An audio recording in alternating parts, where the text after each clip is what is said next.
Once we understand that we're dealing with this highly centralized economic system, we need to come together across the whole planet to create a centralized resistance.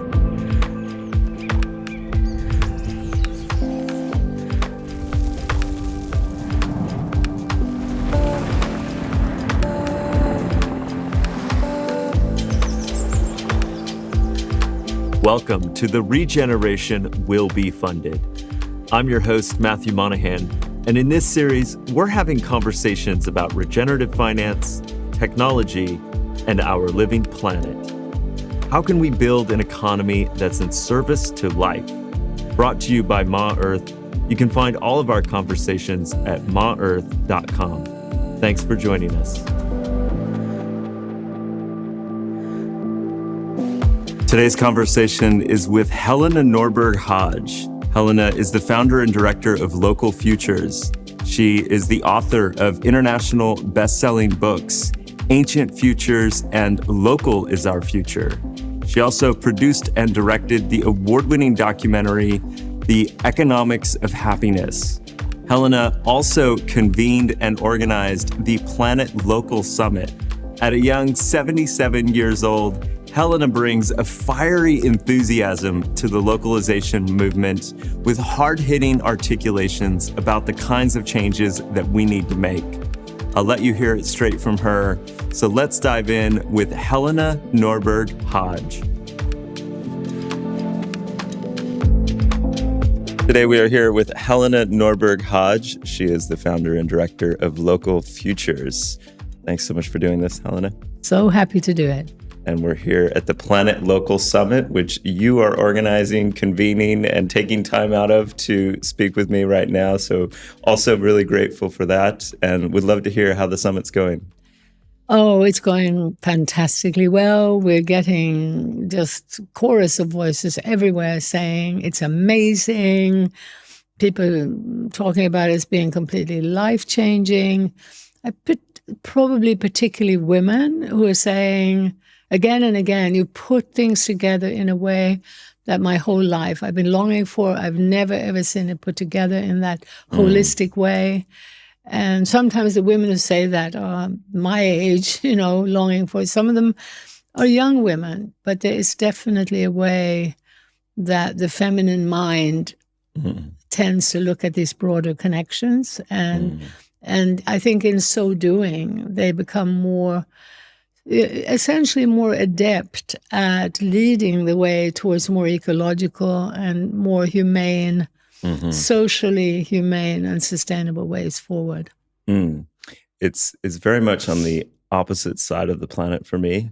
I was not planning to come, but the convening power and the number of amazing people who are here, we just couldn't resist. And I'm curious, like how is it that you're bringing so many really brilliant, minds and hearts together in this place? Well, I think, most of them are here because they've been part of this process of building up a more united, big picture paradigm shift. And many of them have been part of our series of conferences, which we've been organizing for more than a decade, and even starting way before that. And previously we were doing regional conferences where we would bring in a few global voices because it's really through international experience that people get a clearer sense that there is this invisible hand of an economic system behind the scenes that is shifting things in the wrong direction, away from nature, away from any real democracy, away from justice and so on. So we're finding that there's such a need for this global view on a global system, but a view that comes from experience on the ground. Tragically, over almost our entire history of modernity, those who've been looking globally have been the global traders in goods and money, and they were benefiting from herding people away from the land into larger and larger cities, destroying both self-reliance and self-respect, and above all, local knowledge and skills that allowed people to sustain themselves, sometimes for tens of thousands of years, in closer relationship with nature. So the people who've been looking globally have been those who have promoted this process and who have benefited from it. In the meanwhile, all around the world, on every continent, people have struggled to protect the water, to protect the soil, to protect their community fabric, their cultural identity, their children, from a worldview that makes them feel that they're nothing if they don't belong to a global consumer culture. So all of these people have been tending to be looking on the ground and not recognizing that what they're fighting is a system that has this impact worldwide. So bringing people together to tell stories and to see how much we have in common, both in terms of resisting a man-made techno-economic system that is anti-life. It simply cannot protect and deal with diversity. It's structurally linked to imposing monocultures. And on the other side, we're all dependent on Mother Gaia, on Earth, all of us. And she has certain rules, structures, rules and regulations. And one of them is respect diversity or you don't respect life. Respect that diversity means that everything changes from moment to moment. You've got to be in tune. You've got to be able to get the feedbacks from this constantly moving, evolving, magical force of nature. And so probably a very long story. The shortest story is that we, already going back to the 70s, we've been working in a very unusual way as a small organization and bringing together voices from every continent. We found such a hunger, particularly from the non-Western world. People were longing for a paradigm, for a story of history and who we are, of human nature, that affirmed them, that affirmed their richness, their diversity, and their connection to the earth. And so we, already going back to the 70s, we're hearing from voices from all over the world, the story you tell in Ancient Futures, which is the story of my experience in this ancient Tibetan culture of Ladakh, and where I arrived in the 70s, learned to speak the language fluently, and had the deep and amazing privilege of getting to know a culture that had not been affected by that globalizing system, had not been colonized, had not been even developed at that point. So I saw the contrast between that culture and what was brought in the name of modernity and progress. And that book was received, as I say, from every continent. We got voices saying to us, you are telling our story too. That's our story too. So we've tried to share that, and we've done a lot of traveling. I, in particular, I spoke about 8 languages, and I was in, many different cultures, trying to get people to look at that global story of how a globalizing economy wasn't serving our needs. Also making it clear that this was not about left or right politics.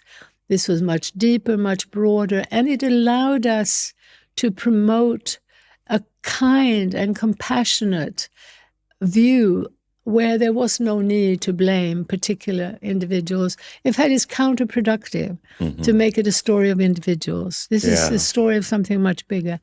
And we've been doing these international conferences, but previously it was bringing in maybe half a dozen voices from around the world to a particular region, and we would have an international conference where the majority of voices were from the region, but then hearing from and collaborating with voices from around the world. And that has was a very useful and productive process. We also had a film called The Economics of Happiness that was translated into about 25 languages and used around the world, almost like bringing in a chorus of voices in a conference. And then, of course, what happened was COVID. We weren't able to continue. At that point, we had planned to work with the new government, with the AMLA government in Mexico. We've been doing every year in South Korea a conference with a city called Jeonju, where the mayor and the local government have been committed to the economics of happiness. So we've had 8 conferences there, one every year. We were doing another big one in Japan. We were working with a group of favelas in Rio to do another conference there. And I think there was another one planned. But anyway, all of that, in Byron Bay, we were doing our 3rd big conference, and all of those had to be canceled because of COVID. And now we thought this year, when finally it was possible to travel, that we would try to do a really big global event in the Anglo world, because it's the Anglo world more than any that has the power to disseminate exactly the opposite message of what's being disseminated through now a blind, algorithmic, almost mechanical system that is imposing a more and more toxic and divisive monoculture. So we thought, let's try to do a big bang. And it's become that. It's been wonderful to see the reception. Yeah, it really has. And we really appreciate you letting us come here and, pull different speakers out. And hopefully that, we'll, through these independent media channels, be elevating these voices and these stories. There's so many points that you just touched on that I want to ask you about. And one thing I've always appreciated about our dispersed conversations over the years is that you often have maybe parts of your perspective feel contrarian to popular narratives, or that you're trying to bring nuance and recognize complexity. And I also just want to acknowledge that I love that Local Futures has both this global and this local. It's not enough to do one or the other. And in this moment that we're in, and how you dance with the tensions between what we need to centralize and what we need to decentralize, how we need to think globally and how we need to act locally. I think there's just such important medicine in there. Given that you've been an advocate and a leader in this localization movement for decades, I'm curious, when you look at the movement overall, what are some of the key points that you really want to make sure people are hearing? Quite a few, and I haven't ordered them in any particular way. One thing I want to say is that we became convinced fairly early on that the most productive trajectory is to focus on reversing the food economy. So the global food system, which we have to remember started with enclosures, with slavery, when global traders benefited hugely from driving people away, from maintaining knowledge systems and skills where they were able to provide a range of products for themselves. Primary, of course, is food, but that management of the land meant protecting the water, protecting the forest. So it was food, clothing, and shelter that was provided from the region. That was destroyed through slavery, driving people away from that diversified, localized production to move into monocultures, cotton, tea, coffee, or just do mining. And by the way, we grew up defining countries and regions by what they produced for the West. In fact, when you study it, it wasn't really for the West. It was for profit for global traders. And for a while, it looked as though that benefited people in the West, but we really have to wake up to the fact that even as tea was pushed on people in England, for instance, it wasn't actually for their benefit. It ends up that the manipulation of both, our thinking, our values, our habits to suit global traders is what we really have to look at. So what we've seen is that drive away from the land is this fundamental process. So it's always been linked to urbanization. And in our history, in the dominant narrative that we've been taught at school, the baseline for progress and modernity is Dickensian London, polluted, broken, gap between rich and poor, hideous. People steal a bit of old bread and they get sent off as slaves to Australia to then produce on vast monocultures, again, for the traders in Europe. That's a baseline which doesn't explain to us that mess in London, ill health as well, was created by this process of removing people from the land. So urbanization, removal from the land is fundamental. So reversing that, helping people from the city to connect to the land around them with a focus of real productive use, particularly food, fiber, and building materials, is fundamental. And thank God, we have started promoting that. Here in Bristol, for instance, going back to the 80s, we published the first little booklet on linking farmers and consumers. We raised money to try to get, groups to promote this. And it has borne fruit. I do want to add that when you know that these initiatives have been able to grow and proliferate despite a huge attempt on the side of a corporate system to regulate and to distort thinking away from it. So right now we have numerous studies that tell people, oh no, don't think that shortening the distance between the farm and the table reduces emissions. It doesn't. It's not really important for climate. What you should be looking at instead is what is being produced. And of course, you don't want to produce any animal products. And really, now the message is we cannot afford agriculture. Agriculture is the destructive activity we need to do away with. So let's now eat fermented bacteria. Let's eat synthetic food. That message is being disseminated widely and also being embraced, unfortunately, by many environmental thinkers and activists. A quick question on, you've alluded to the global traders throughout history, kind of centralizing and obfuscating who's benefiting. Exactly. In this case, you're pointing to manipulation by large-scale industrial ag to kind of change the narrative.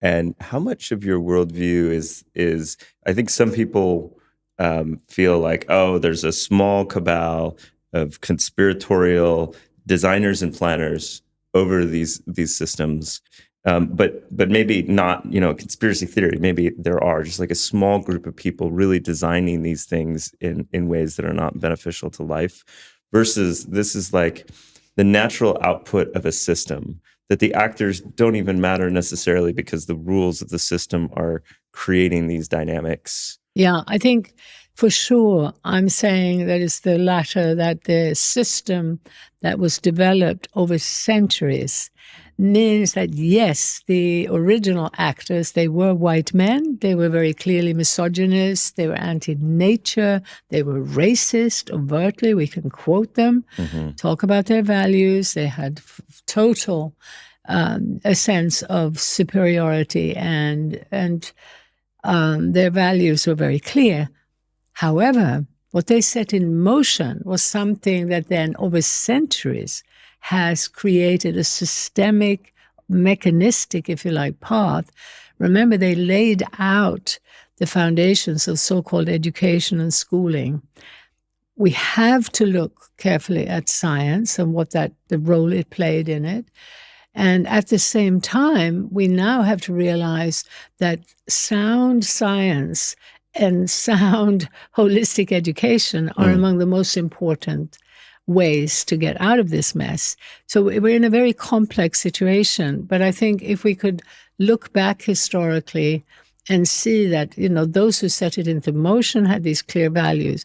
Those who have been born into a process of schooling, support of the media, support of the entire system, to have them benefit from continuing to promote that direction, a direction which no one said, we want you to move away from nature. We want you to impoverish more people.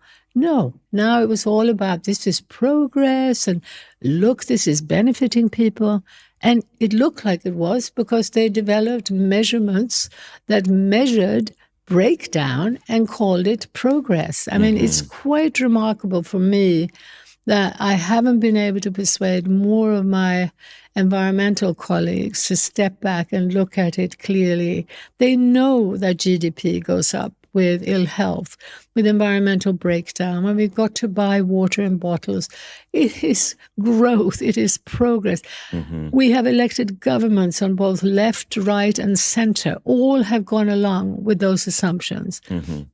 And so we really need to step back and look at that. And then we'll see, exactly this, that we're talking about a broad systemic process where so many good people have believed that this is either inevitable and evolutionary or that it's good.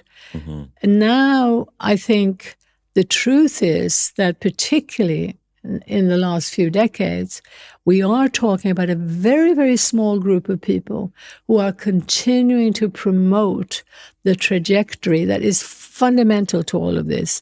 So beyond GDP, into the modern era, we were taken into this belief that global trade will lift all boats, that global trade is the only way that governments can make the economy grow. So they have been wedded to supporting what they thought were their global traders. So my native country of Sweden, in the belief that trade that will benefit Volvo means that trade treaties have to be negotiated in secrecy. So about 5 years ago, they passed a law saying trade treaties need to be negotiated in secrecy. I remember a few decades ago, Mitsubishi sort of telling Japan, we're not really Japanese anymore, but the governments still believe they're supporting their companies in a competitive race. So this tragic support by governments, by people at large, means that there are fewer and fewer winners. And the really central area we have to look at now is these trade treaties, is essentially a process whereby governments are being lobbied by global banks and corporations to give them more and more freedom. And that means don't in any way inhibit our profit making. So governments now for quite a few decades in these trade treaties have been pressured to sign what are called ISDS clauses. That stands for Investor-State Dispute Settlements. And in those clauses, they are saying in black and white, we will not do anything that could inhibit your profit-making potential. If we do, you can take us to court. Protecting human rights, raising the minimum wage, keeping the water clean, preventing toxic chemicals, all of that now forbidden. Signed in black and white, we won't do anything that will inhibit your profit. So a Swedish nuclear power company sued Germany after they decided to phase out nuclear power after Fukushima. They were sued and the corporation won. It's been going on for quite a while, and I want people to understand this as a real opportunity, both to understand what is going on. Why do we have these escalating crises? Why is it that climate emissions are rising at the same time that poverty is on the rise?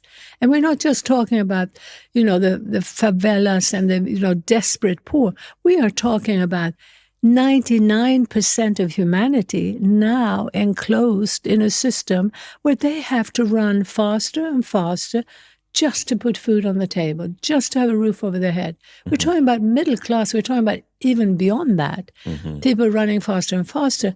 We're talking about, the CEO of Exxon running faster and faster to be on top when there's a merger with mobile. So really, if people could step back and look at this, they will see that the fear, the speed, the scale, the blindness is madness. And we need a moratorium. We need to understand that at that central thread, we are now talking about governments pressured by and with civic society at the side, representatives from the environmental movements, from the social movement at the table, looking at how we as societies can now start taking back the power to have the direction steered through genuinely democratic process. It means that we have to choose between, do we want to create a global government that's meant to now be controlling these corporations?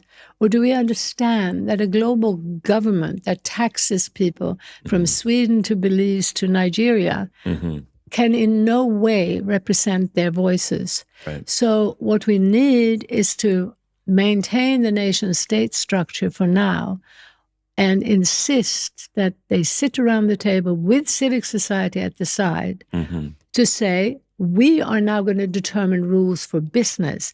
Business is not going to be mandating rules for democratically elected governments. Right.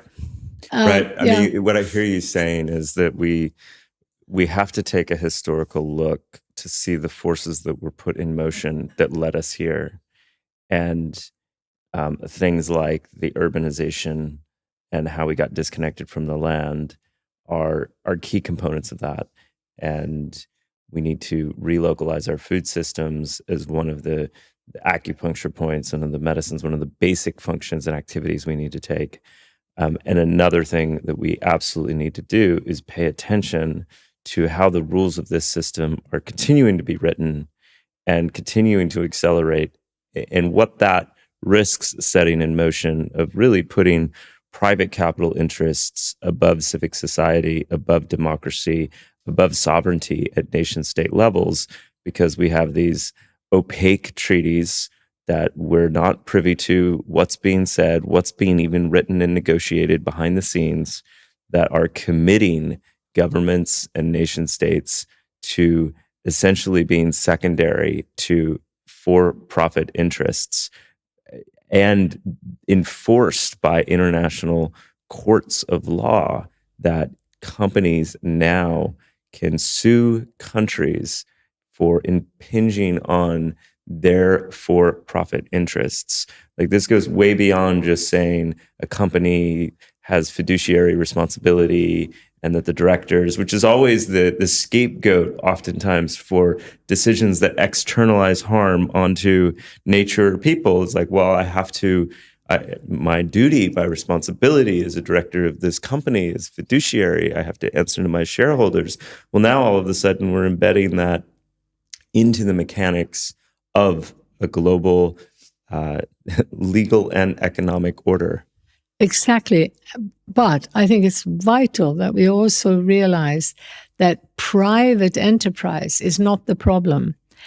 Much more problematic is publicly traded corporations that become a machine of investors pushing blindly for return. And that system of publicly traded corporations has been legalized and supported. And that's the first place to look to reverse things.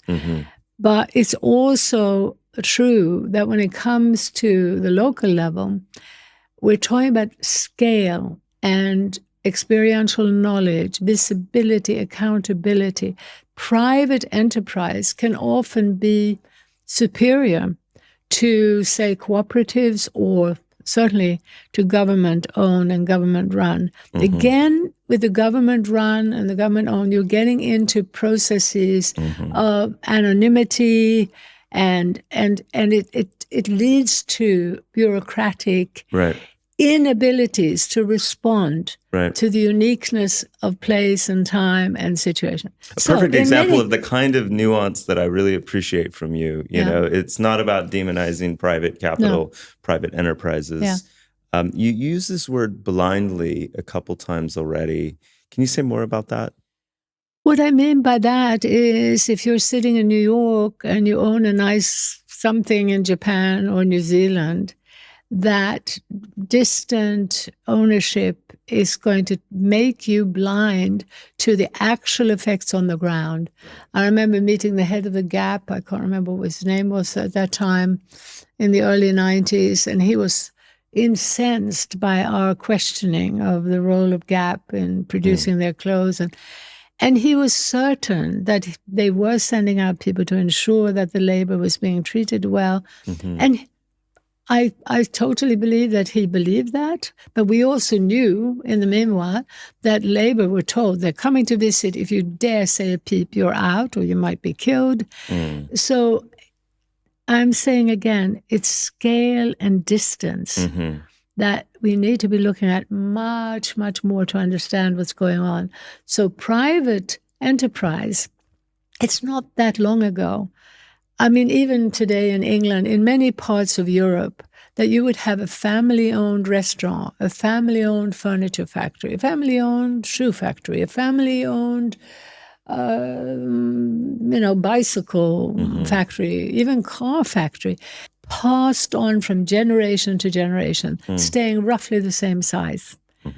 What is it that was unleashed that created so much pressure for everybody to grow bigger and bigger, faster and faster, and everyone having to run faster to survive? What is it?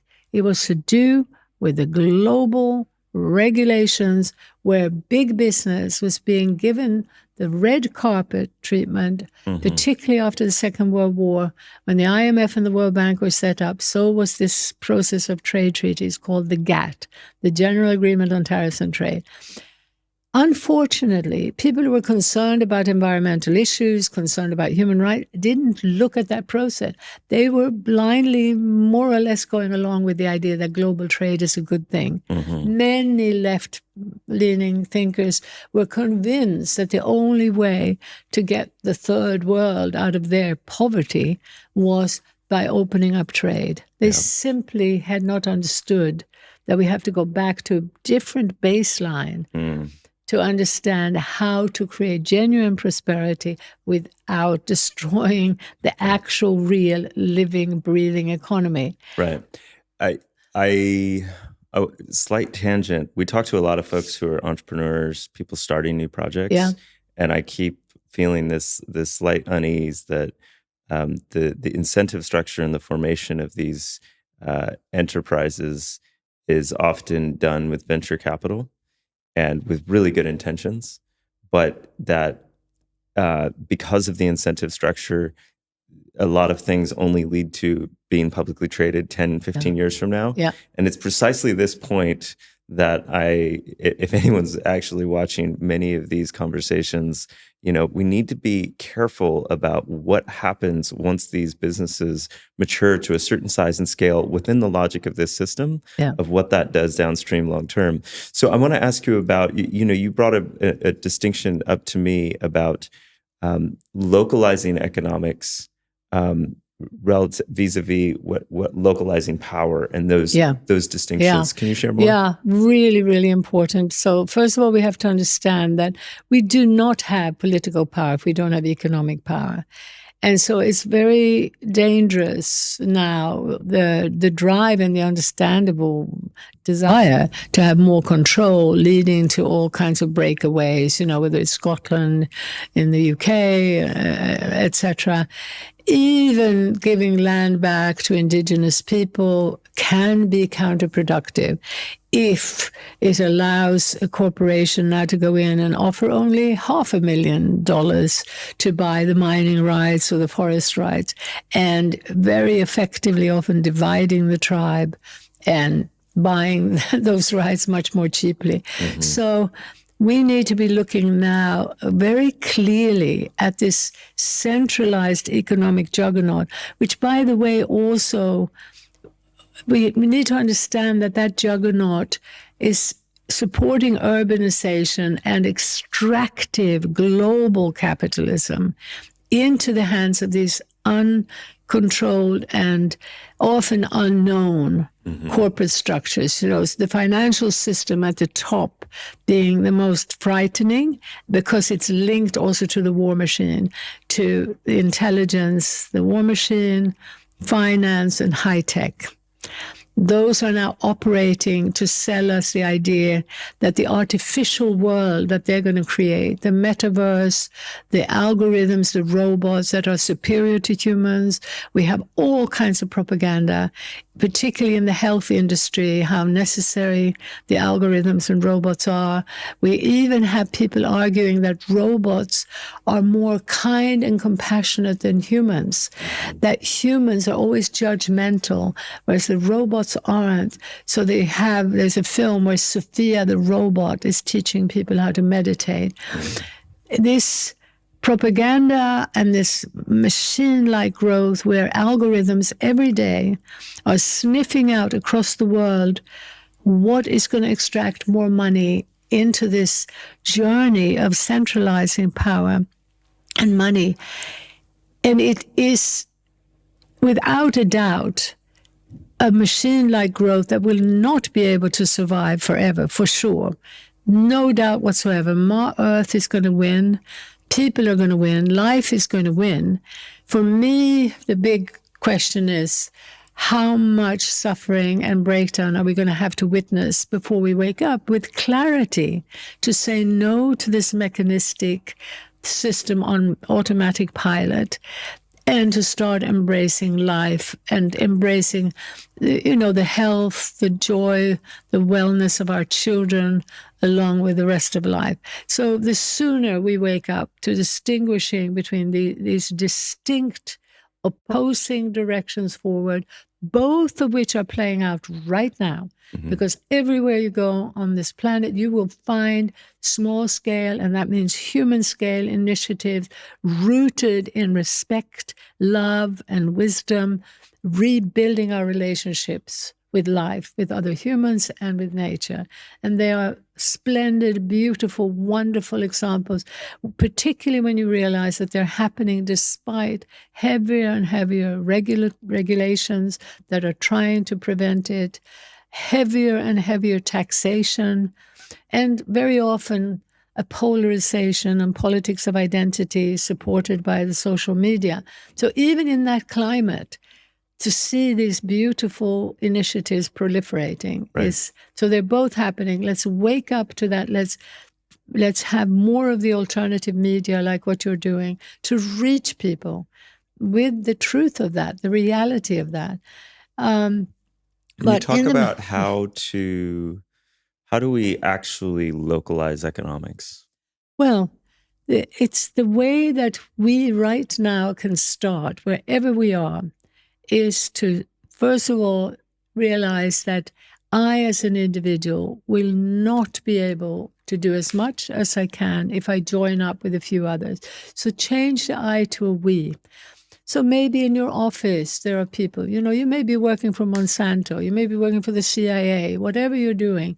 If you have a sense, which I think most people do, that the dominant direction is not serving us, reach out to a few other people and say, would you like to explore another journey? We, of course, in Local Futures offer a whole curriculum. Our website is like, if you want to do a PhD on localization, come to our website, localfutures.org.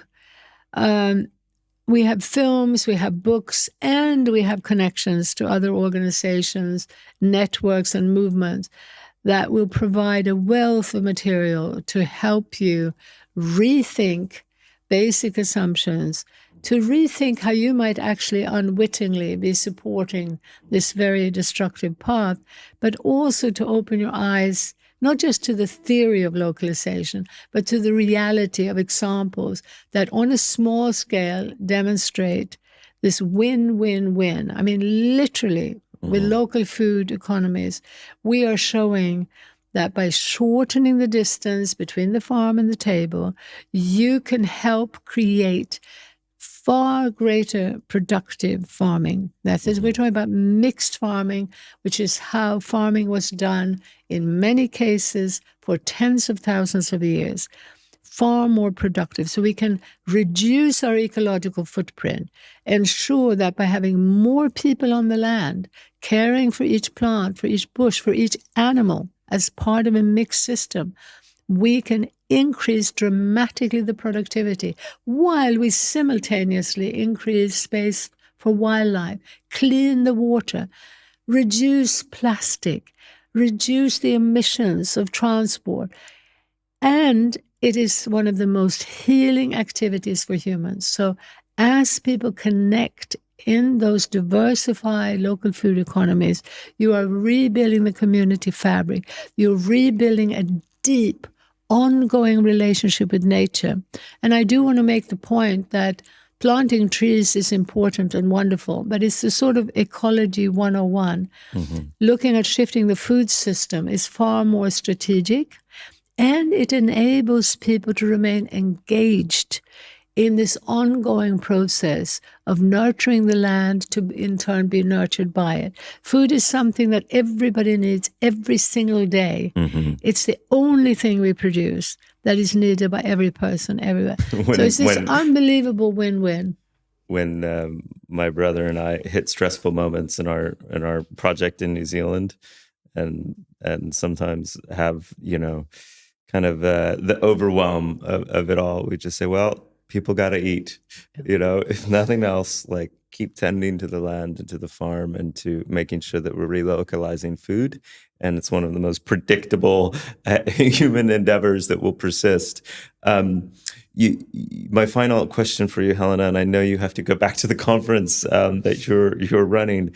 You talk about decentralizing economics, decentralizing food systems, decentralizing power.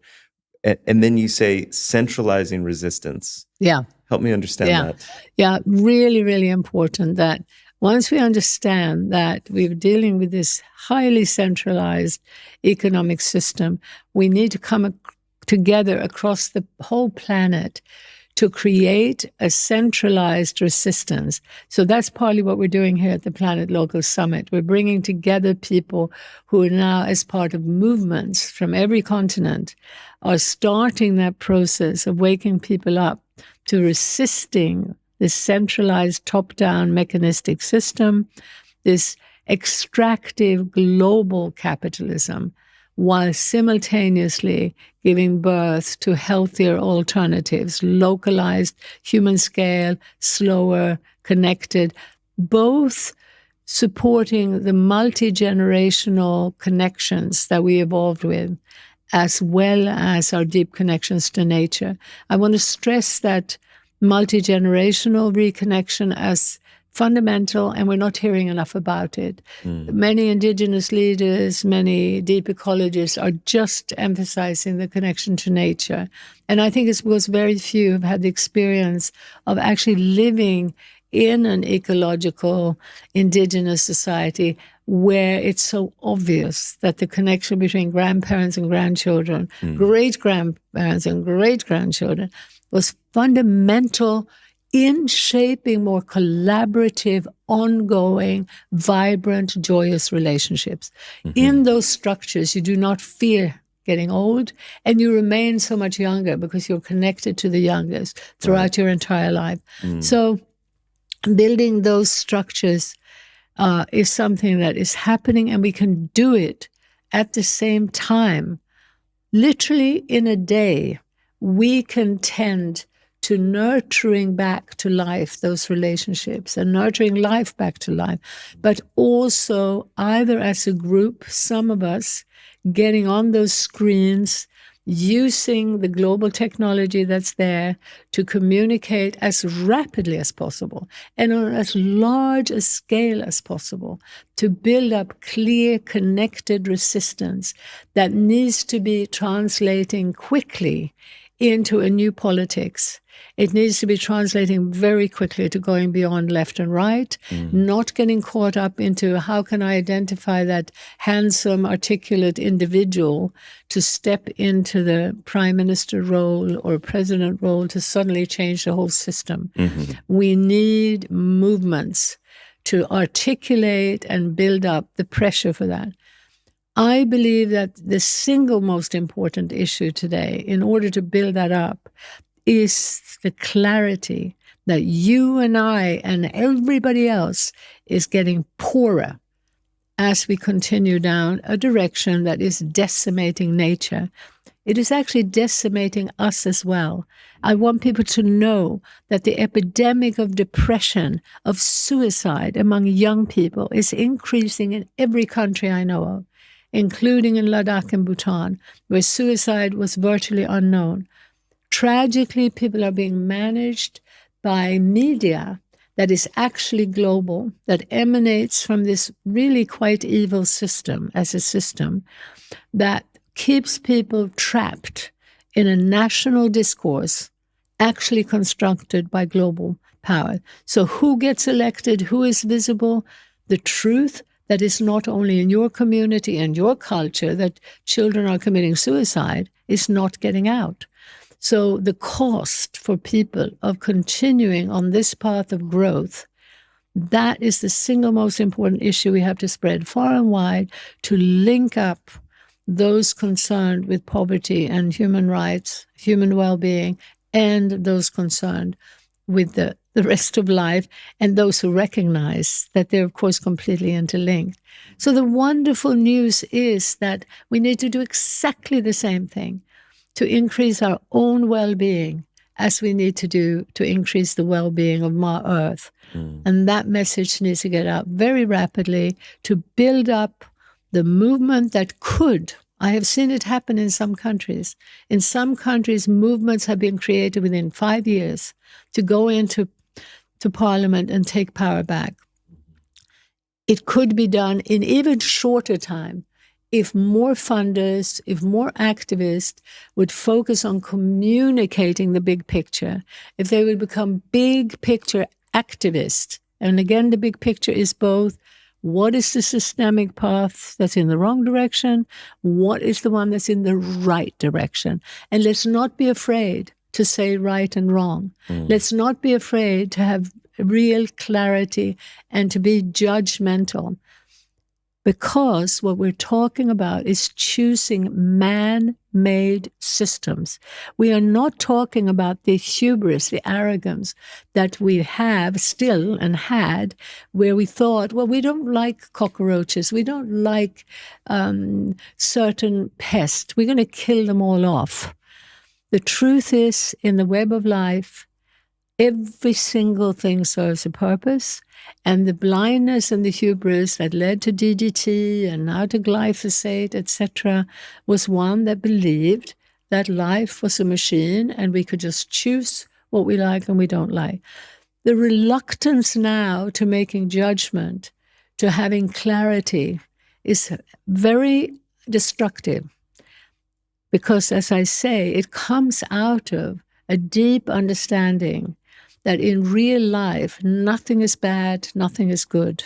Everything plays a role. And that we need to wake up to in terms of nurturing life. But we need simultaneously to wake up to the fact that a man-made system that was built on the most, the racism that we talked about earlier, the the misogynist, the anti-nature position, that system has taken on a life and is masquerading as life. It isn't. It comes out of a few white men's activities and thinking, but it's so big. And we don't realize that, of course, we have to say no to that.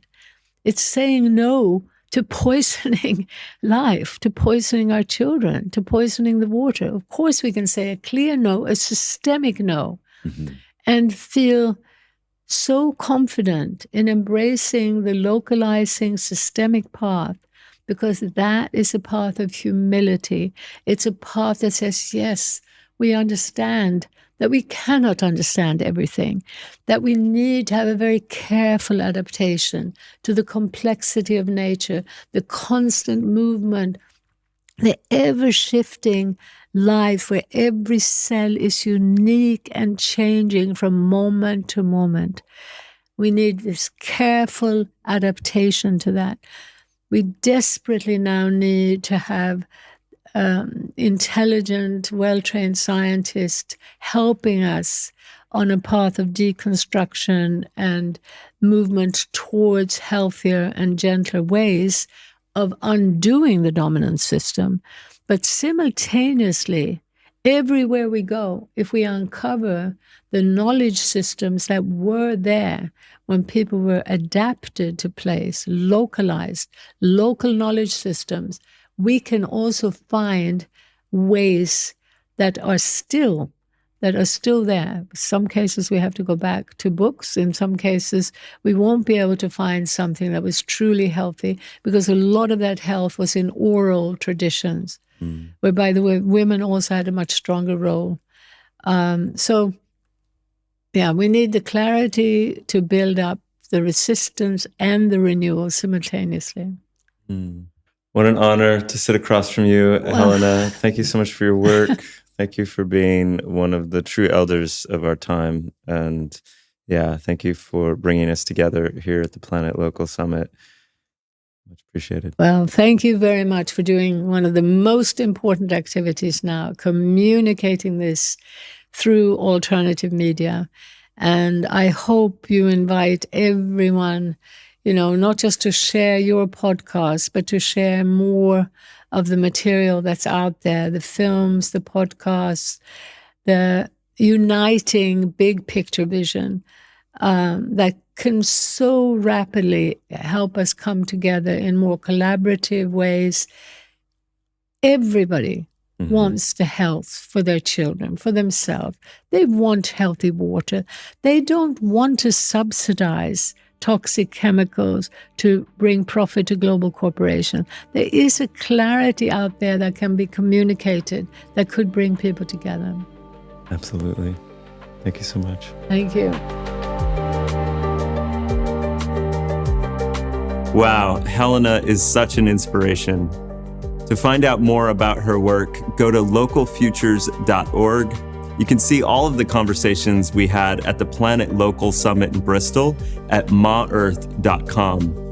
Thanks for tuning in, and I'll see you on the next one.